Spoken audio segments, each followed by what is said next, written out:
I'm going to begin by saying something weird. I'm nearsighted. I struggle to see things clearly unless I'm wearing glasses or contact lenses, as I'm doing right now. We take vision and sight so much for granted if we have decent vision or correctable vision. And yet, vision and visual impairment and blindness are such things that we need to be aware of and not take for granted, either for ourselves or the people around us. We're going to have a conversation today with someone who works in the area of providing audio description materials for visually impaired and blind people. And it's an interesting and amazing conversation. So put on the brakes, grab a cup of coffee, and join the conversation, because it's time for Coffee Breaks with Steve.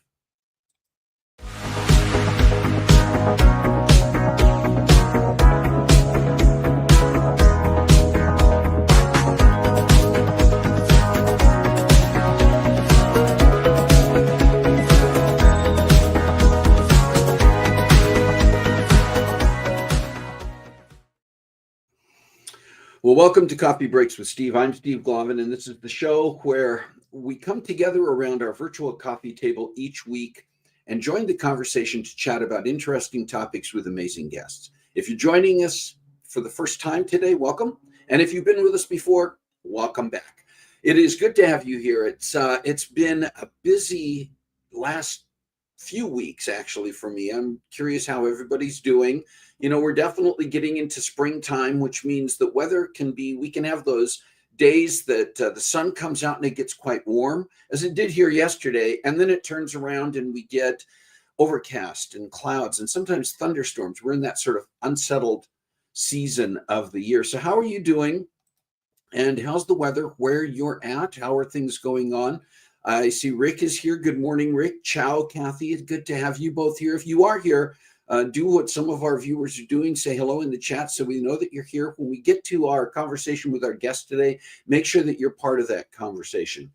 It's going to be another great one. Yeah, there's a ton going on, and I'm going to talk a little bit more about this in a few minutes here. But Carol and I are getting ready this next week to leave and spend several days in Washington, D.C. Have the opportunity to participate in an annual gala event with an organization that I think many of you know I'm very involved with and support, as the Saber 6 Foundation, working to support veterans with a variety of resources. And so we're going to be there leaving this next week and spending several days, not only doing some things with Saber 6, but taking some time. Carol gets to go with me on this trip, and we're going to take some time to do a little bit of sightseeing in our nation's capital. It's one of our favorite cities to go to, just because there is so much historically and culturally to see and do there. And so we've got a few things planned.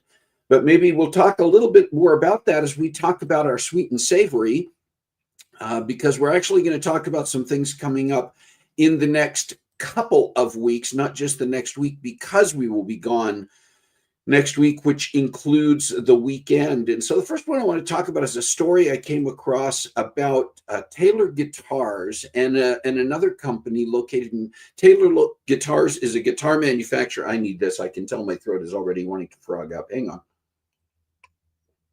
That's right, Rick. You can put a good word in on that one.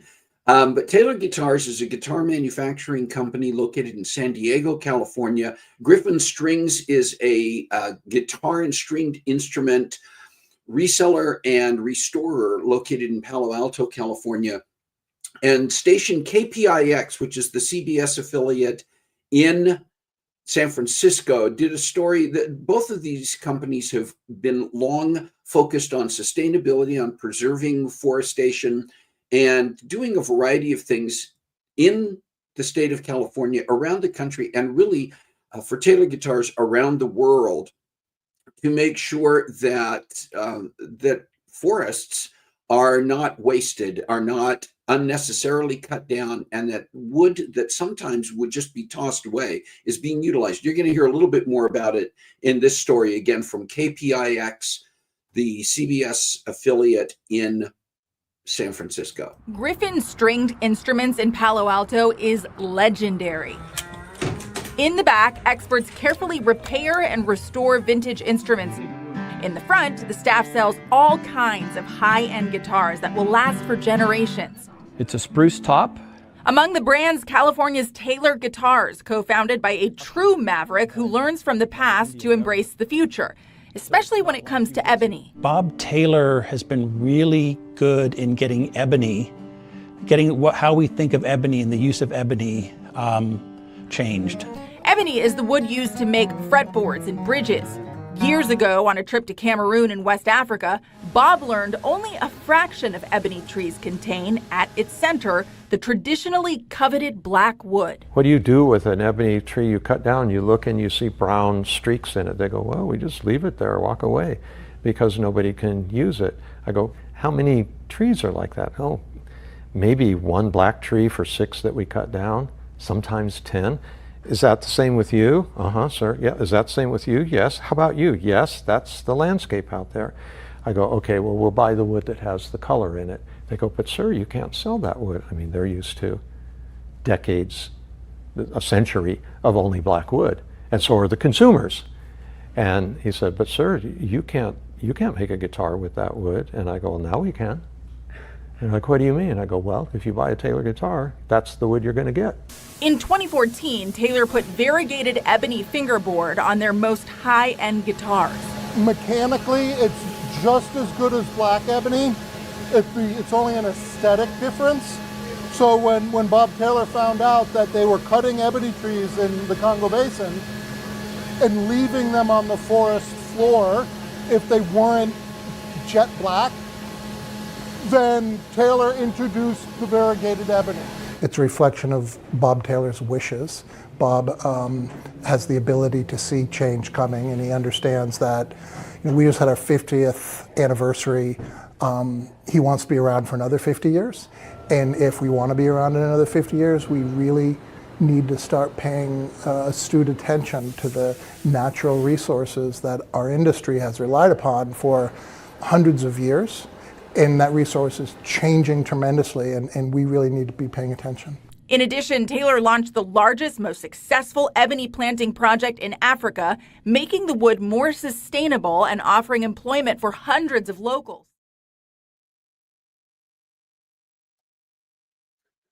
So once again, just a shout out to, and a big wow, really, from my standpoint. I've actually been aware of Taylor's efforts for a number of years. I know members of the Taylor family, including Bob Taylor, who owns Taylor Guitars, and have had the opportunity to see and hear firsthand about their efforts for sustainability and protecting the environment.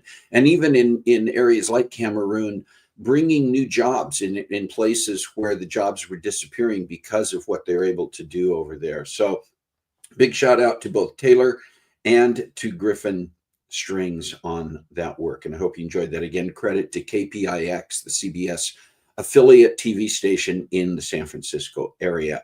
Also, because Carol and I are going to be gone, I wanted to point out something that's coming up not tomorrow, but a week from tomorrow. Everybody knows that Mother's Day happens in May, but it is Sunday, May 11th. So if you need to be preparing, you have that special someone who is a mom in your life. Might be your own mother or grandmother. It might be a wife. It might be a sister. It might be someone else in your immediate circle with whom you need to celebrate Mother's Day and who you need to recognize. Get ready, because it's coming up on Sunday, May 11th. Have some birthdays that we want to recognize this week and next as well. Jody Platt, a dear friend who's also been a guest on this show, but a very, very dear friend of mine and of Carol's, celebrating a birthday on May 5th, coming up in just day after tomorrow. It's today the 3rd. Yeah, the 5th, day after tomorrow. Also celebrating a birthday on May 5th, Nick Garlick, happens to be my nephew. And Kathy Garlick, who's on here today, it's her son, her eldest son, is celebrating a birthday this week as well. So happy birthday, Nick. And Remy Wright LaForce. Remy is my oldest grandson. And Remy's celebrating a birthday week after next, mentioning it here again because Carol and I are going to be gone. I will not be on the air next Saturday. So we want to point this birthday out as well. But Remy is celebrating a birthday on May 14th, and he will be He will be turning 15. I don't feel old until I watch my kids, my grandkids, nieces, nephews, and others getting older, and it reminds me how old I'm getting. I also want to point out an anniversary coming up this week, and that is Rod and Kathy celebrating their 49th. Is that right, Kathy? Do I have that correct? That you and Rod are celebrating 49 years in marriage this coming week on May 6th. And by the way, I just want to clarify, you saw that their son Nick has a birthday on May 5th. Their wedding anniversary is May 6th. He was not born before they got married. It's just the coincidence of dates. But anyway, yeah, 49th, May 6th. That is, that's crazy. And that is absolutely amazing. So congratulations to the two of you. Do you have a special day this week? Let us know in the chat if we didn't acknowledge you this week or next. And if you have one coming up, perhaps in later in May, in the month of June or beyond, and you want to make sure we know about it, we can acknowledge who says we're celebrating. Yeah, Kathy. Okay. But if you want us to get something on our calendar that you're going to be celebrating, make sure that we celebrate and acknowledge with you. You can send us an email to cbwsteve@comcast.net. We will make sure that we put that on our special calendar so that when the proper time comes, we can celebrate that with you. All right. Well, yeah, that is really cool. By the way, hi, Jerry Thompson. I did see you here, and I just had not taken the opportunity to say hello yet. Do say hi in the chat if you're here with us today and joining us for our Saturday time together. I want to tell you about our guest and introduce my conversation with him. Roy Samuelson is a leading voice in the world of audio description, bridging entertainment and accessibility with creativity, advocacy, and craft. A longtime voice actor with credits across film, TV, and major brands, Roy specializes in delivering immersive, emotionally resonant storytelling for audiences who are blind or low vision. Through his performances, consulting, podcasting, and a recent book, he champions higher industry standards, promotes inclusion, and empowers entertainment professionals to view accessibility as an essential part of great storytelling. Roy's work is driven by a commitment to connection, excellence, and creating experiences where everyone can flourish. Here is my conversation with Roy Samuelson. Do participate in the chat with your questions and comments. Well, Roy, thank you so much for taking the time to join us on Coffee Breaks with Steve. It's good to see you. It's great to see you too. I've even got my coffee mug, so we're good to go. I've got mine as well, so I think we're in good shape here. You know, I always think it's great to give people some insight to kind of start at the beginning, early life and education, and talk a little bit, Roy, if you would like to, about what some of the foundational values or experiences along the way shaped how you approach storytelling and inclusion today in what you do. Oh, great question. So there's this writers group that I was a part of in Los Angeles. There's a screenwriters specifically get together and workshop their writing. They were bringing in 25 pages of their script, 4 different authors or 4 different screenwriters, pretty much every Monday night. And I really learned as a performer. We went up on stage and read them out loud. And the feedback wasn't about what we as performers were doing, but it was about the story and the writing and the characters' development. So it became clear to me that my job wasn't to do the best performance, but to serve the story the best way possible. And so that kind of clarity, that kind of nuance, and also doing cold readings, just like jumping up on stage and reading words for the first time, all those skills became really important for the work I do. So along with that, inclusion became something important in audio description. Just to be super clear, audio description is how blind people watch videos. Mm-hmm. So film or TV or anything visual. Blind people get access to those visuals with an audio description track, which gives, basically it's a script that's written that gives the play-by-play of what's happening on the screen. Were you one of those kids who grew up with performance in mind? Were you always a performer, or did that start later in your life? And how did you find your way into performing work? I had a great opportunity with, I think it was elementary school or maybe younger middle school, where the assignment was to meet somebody that does something that you're interested in and ask to visit their workplace. And I went to a radio station. So you and I both have a mutual friend in common that works at a radio station. So the radio has always been a part of my life here.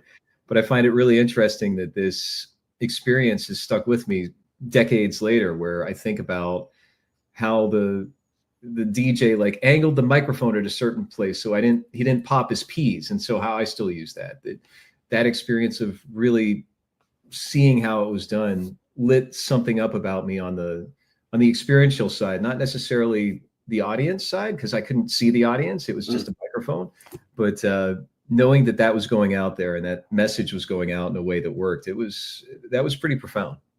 And so was the voice side of acting something that you primarily focused on throughout your experience in your career? Did you have other situations earlier in your career where you were doing stage acting or acting in front of the camera?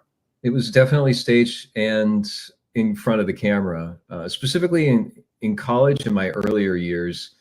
But the voiceover side has been there since the beginning. So that's definitely something that kind of did full circle. So starting off as a kid on the radio, and then, I was recording my own voice and listening back, like trying to do my own Mr. Rogers spinoff, and then being able to be on stage and use those acting skills in voiceover. So it all kind of combined. You mentioned a few minutes ago, you brought up audio description. I'm wondering what specifically drew you into that world, audio description, and how you define its true purpose beyond just describing visuals. Talk more about that. Sure, there's a nuance to it. And I think the first experience I had with audio description was reading a script into a microphone for a TV show. So I had access to the visuals, I had access to the audio of the original production. And as I'm sure you experience, and all of us, when we watch a TV show, we're kind of sucked into the story. And what was different about that experience for me, the first time that I did this audition, was here's these screenplay readings that I'm so familiar with, reading a script in front of in front of writers along with other actors. I was by myself and I had access to all these incredible emotional content, the character development, the music that was swelling, the anything else that was happening on screen or what I was hearing became a part of my performance. And I was kind of dancing with that production. So it was a really unique collaboration to be able to experience this completed film or TV show and kind of hokey pokey it, like put my right foot in, put my right foot out, like dance, jump in and jump out. And, it's very quick and fast paced timing in between lines of dialogue. And so there was this flow that I had to get into, and that flow, I can't think in that flow. I just got to do or be. And that's really where the charge came. Mm. You shared about audio description being about more than accessibility. How have you seen it strengthen emotional connections and representation for blind and visually impaired audiences? It's a great question. The inclusion isn't just an add-on for me. It's the way that I approach the stories, the audiences, and the creative partnerships. It's from the start. So that to me is yet another form of accessibility, to be able to laugh or cry at the same time as everyone else, and to be able to immerse into that story. That's not just checking a box and saying, oh, here's what happened on screen. It's getting into the moment emotionally. And with the experience I had with acting training, with the voiceover, all of that seemed to be not as included into the accessibility approach that a lot of decision makers in audio description were focused on. So I knew how that worked for my audiences, and it seemed like blind audiences deserve no less parity than sighted audiences when it came to that. For people out here who might be watching and listening to this, who are curious for themselves about getting involved in audio description work, whether they're performers, producers, allies, what are some of the pathways or best practices that you recommend? Oh, I love this. Okay, so super easy, and I hope this is something that I can keep in mind myself as I continue my accessibility journey. It's by asking, how can my work make someone feel connected not just better informed. That I really am looking to distinguish. Informing is good, but it's connection and collaboration with others, whether that's the blind consultants that we work with, or the writers, or the mixers, the audio mixers, that by building empathy for the audience experience, not just the technical side, I think that that's going to start opening up new doors. I imagine walking through a forest that there's only so many steps that can be anticipated, and then you take those steps, and then there's some more steps that you can take. There's not necessarily a really clear path from A to B, like a flight across the country. Even though we do have the destination in mind, how we get there seems to pivot a lot, and being open to the opportunities. I've found that networking with others, both blind and sighted people that work in this industry, has been incredibly helpful to get rid of some of my assumptions that I had about what this work is. And so that collaboration is pretty important too. Are there some specific production companies or organizations that you're aware of that might be good ways for people to start to get involved, or is it just a matter of doing a Google search and looking for audio description opportunities? What's out there? Sure. And if you can imagine anything with visuals, any video, anything that you use your eyes for as a sighted person can have audio description. So I'm focused on film and TV, but there's museum exhibits, there's state park tours, there's live performances. A touring production of the latest Broadway show is most likely to have audio description. So the opportunities are really anything that a sighted person would use their eyes for has an opportunity for audio description. And I always encourage people to look for, first of all, training in audio description. I like to refer people to adtrainingretreats.com. Colleen Connor has taught some of the top TV and film audio description writers that are working fairly regularly. But there's tons of other opportunities as well. I coach voice talents specifically on the performance of audio description. There's some great resources to find opportunities, but I strongly suggest getting the awareness and the training first before jumping into contacting companies. Let's talk for a moment about your book. You've written a book. Here it is. And it's called A Voice Actor's Guide to Audio Description Performance. It's available both in print form and as an audio book, which makes a lot of sense. But the book itself, and I'm not all the way through it, but I'm reading it right now. And it really is a powerful blend of the craft and advocacy and your own personal insight. What's it about? And how do you hope that it supports the audio description community and beyond? I wrote the book to raise the bar. That a lot of accessibility box checking is important and essential. We need to have this stuff.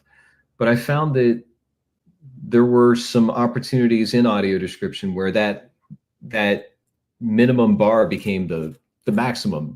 People wouldn't go past that point.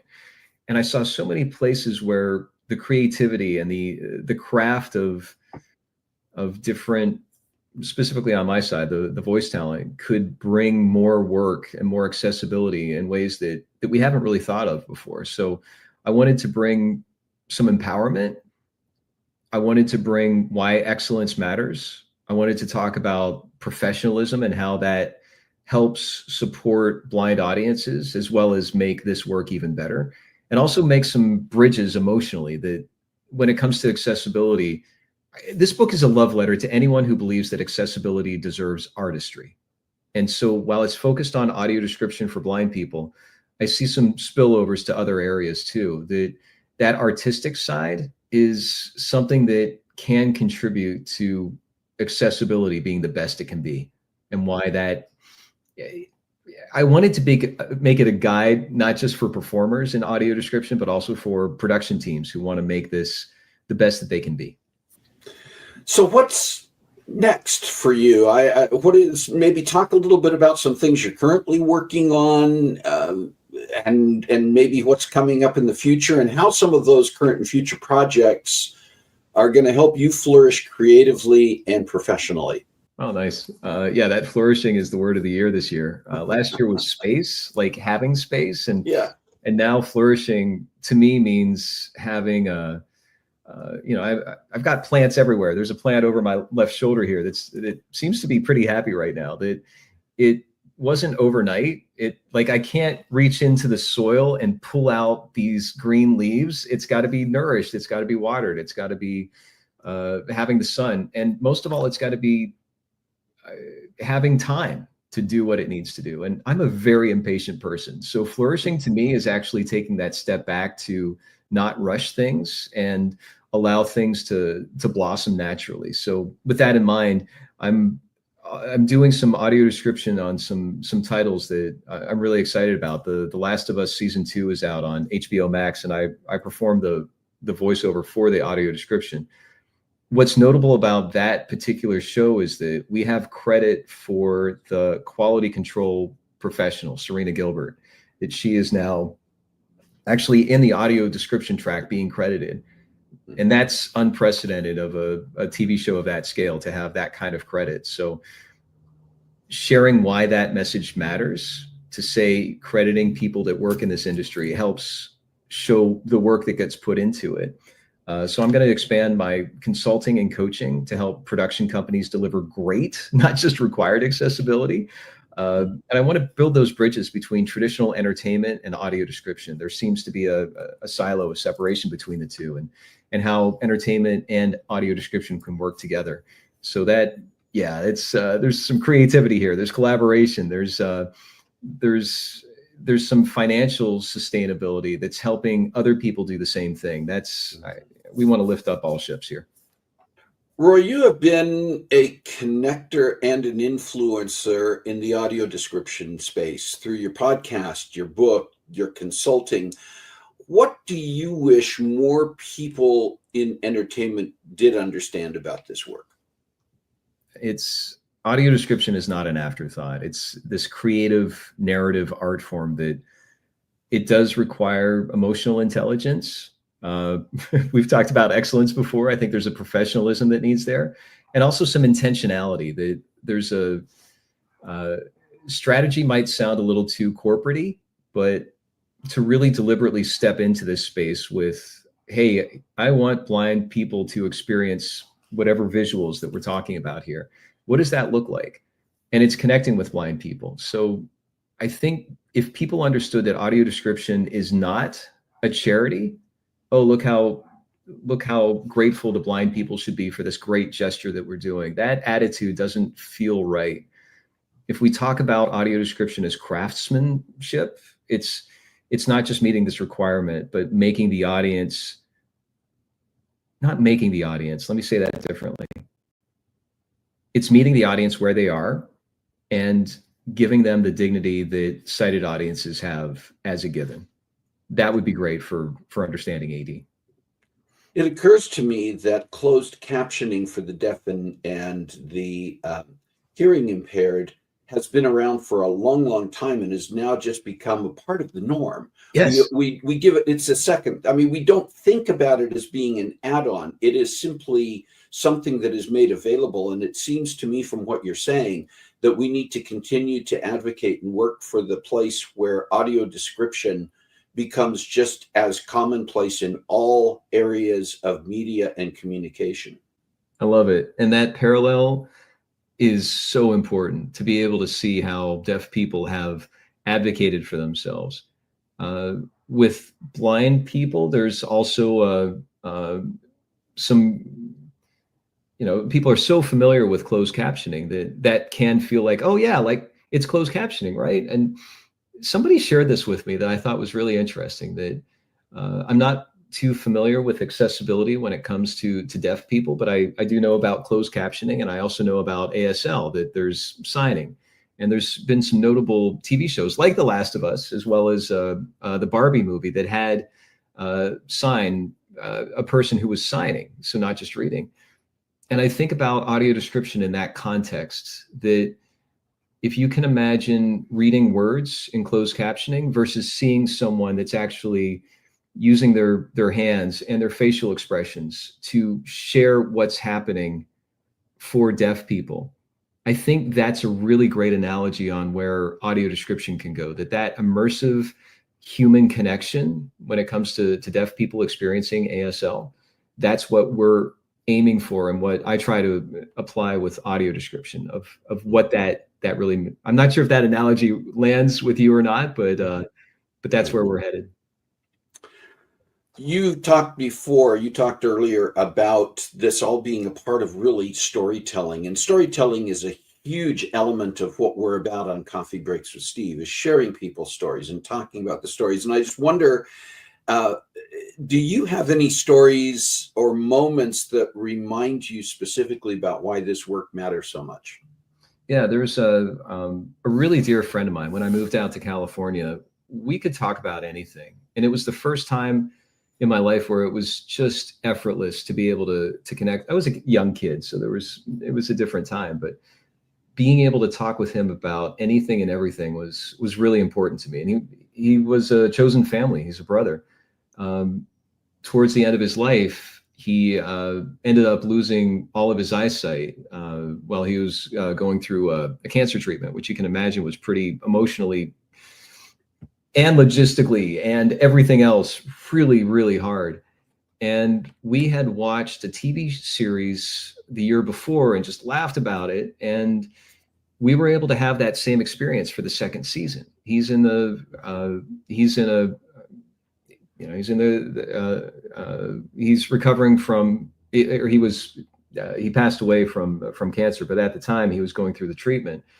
And with all the nurses coming in and the interruptions, he and I were able to have this conversation about the second season of the TV series and laugh and cry and say, oh my gosh, did you see that character? Wasn't that amazing?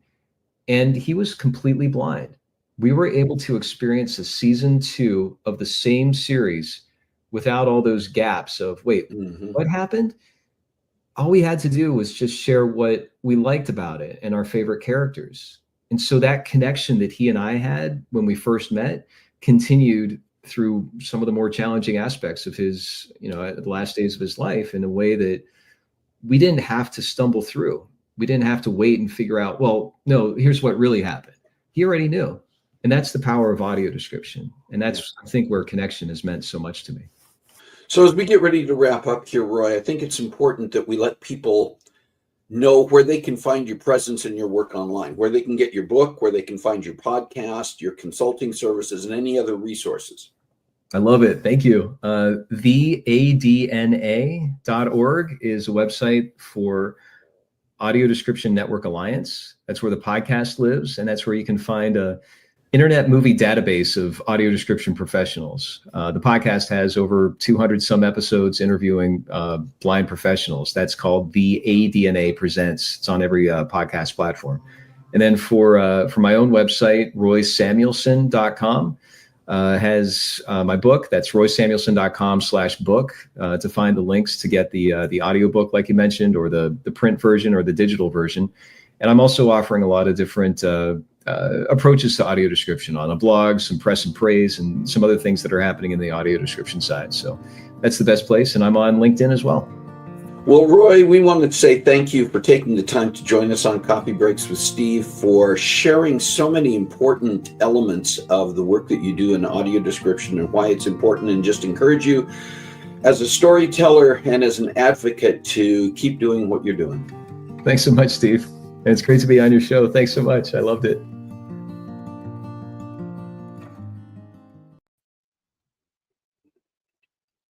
All right. Conversation with Roy Samuelson. And for me, it was extremely educational. I've done some training and done a little bit of work in voiceover acting. And she's not on here, but I think at one point, Chelan actually did some work with an organization that was recording audio books, at least, and maybe some audio description work. I have to check back with her. Maybe she can get in on the comments when she has an opportunity to watch this.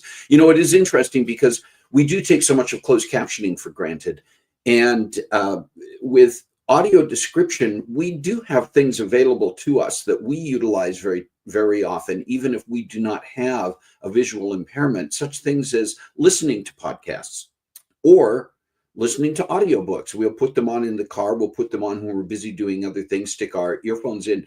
But I'm not sure if you're aware, I had to do some research on this, that audiobooks began as a program going back in the 1930s, both in the United States through the Library of Congress and in the UK through the Royal National Institute for the Blind, that they were actually recording books onto LP records so that those who were blind or visually impaired could put that on in their home and they could listen to a book, they could listen to a novel. And that's really where that process began, going back to the 1930s. And now we take that part of it for granted. I don't know if you've ever been in a situation where you have put on for a television show, if there is access to a TV show or a movie. And in a variety of other cases, Roy referred to, I've seen it happen in churches we've attended where they've had the earphones for someone who was blind or visually impaired to be able to more effectively hear all aspects of it. You'd think that wouldn't be important because there's a PA system, but sometimes it provides for additional description by someone narrating what's happening, what visual effects are being added to the sermon, for instance. Museums have them. Roy mentioned all of this, parks, sporting events. You can go to plays and other events, and they have them more and more. But there's more that can be done. And so I do appreciate people like Roy who are not only providing the artistic voiceover elements, the vocal description elements, but are advocating for that through the podcast, through things that he is posting online, blogs, etc. I do have his book, as you saw during the conversation. I displayed that, and I'm reading through it right now because it's something that's interesting to me and something I could see myself participating in. But again, a big thank you to Roy for doing that. He is busy with something that he's doing this weekend, so could not join us live in the chat. He informed me of that, but he does plan on coming in later on to look at comments, answer questions. So please continue to add your comments and questions for Roy in the chat. He'll be able to see those when he comes back. We have put the links to what he was talking about in terms of the audio description training site, the audio description site for the podcast and other resources, and his own website. And so I encourage you to go out there and check those out as well. I want to let you know what's coming up in the last few minutes that we have.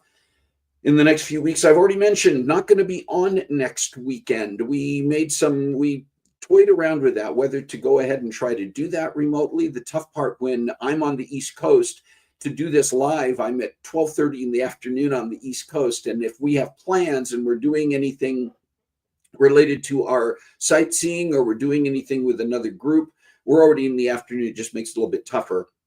I also looked at having one of our guest hosts come on and just decided it was okay. Next Saturday ride. And so I hope you will appreciate that and be patient with us, because we will be back the following week with another great conversation. A lady by the name of Cassie Jones, who is a professional for the last decade and a half almost. She has been a professional in tourism as a tour director and guide for groups that travel to different places around the world. And she takes these groups on tours and is able to provide insights and direction so that people not only get the best tourist experience, culture experience, historical experience, and also can do it in comfort and safety. And so we're going to hear from Cassie about her story and her experiences in a couple of weeks. And then the week after that, we're coming back to a best of conversation. This is going to be the Saturday leading into Memorial Day weekend. And so we're going to bring back a conversation we had last year with Karen Pfeiffer, who is a Gold Star wife. Her husband, Chris Pfeiffer, did die in the line of service in Afghanistan, and Karen's story about her own life and about her experience and about Chris is important, and it's an appropriate one for Memorial Day. And so we're going to reshare that conversation on May 24th. And then May 31st, we're looking forward to having Lisa Steele back. Lisa has been with us 2 or 3 times to share different areas that she has insights and expertise in. We got another interesting one that we are preparing for. I definitely need more coffee. I will do that in a moment after I finish with this.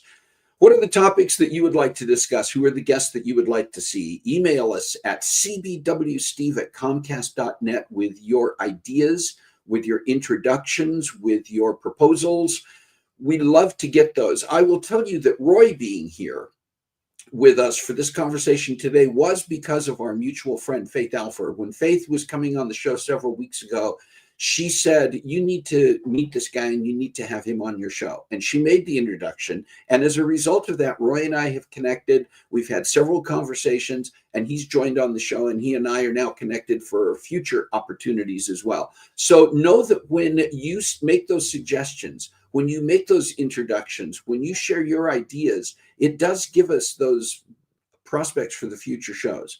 And it's not something that we take lightly. So please email us with your ideas.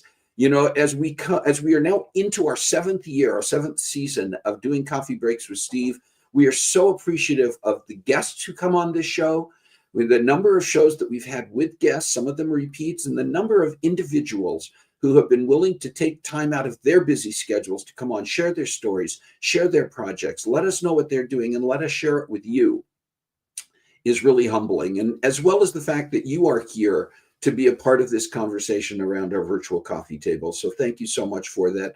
As a reminder, we do have a YouTube channel, and we do put our shows up there for people to come back and see later. It is one of the best opportunities beyond what we do here live streaming on Facebook for the chat. It is one of the best opportunities we have to get our messages, our stories, guests like Roy Samuelson in front of a larger audience. So if you are not yet subscribed to our YouTube channel, I would invite and encourage, I'm not going to beg, I might, but I'm not going to right now. I would encourage you to go out there and do that and to help us support that channel by creating additional visibility for the channel and for the individual episodes. And if you are already subscribed to our channel, you know, it's very easy to go there. Go up to that top line where it shows the channel ID up in the top. I don't remember what it's called. I need more coffee, but you know what I'm talking about. If you're on the website for YouTube, you know that up at the top you can copy and paste that into a text message or an email that you send to all of your friends, all of your network who you think need to be hearing from people like Roy Samuelson and other guests who we have on here. Maybe they need to hear from me. Not as concerned about that, but we have some great stories to share. And so if you're willing to share that on our behalf, we definitely appreciate that. So I just want to say thank you as well for your support there. And as we get ready to wrap things up today, I just also want to again say thank you to you. We're coming into the season of the year where things get busier, as we do take trips and we do go on vacation. And for those of you who are involved with things like the school year is getting ready to wrap up, which means you're probably ramped up right now with all of that finishing work. And then you get into a summer break. And the summer breaks can be equally or even more busy and active than the year leading up to the summer. But we also know that for some of us, we have a little bit more opportunity because of our scheduling, even because of the weather, to find things that we can be doing to volunteer, find things that we can be doing to reach out into our community and to use our voice, use our hands, use our feet to be advocates. I think about the work that Roy does for the blind and visually impaired. Maybe that's something that you've now been sparked to want to find out more about, but there may be something else as well. So I just want to remind you that we all have things that we can be doing. So find a way to make a difference in your world this week. God bless you. Have a great week. We'll see you in a couple of weeks on Coffee Breaks with Steve.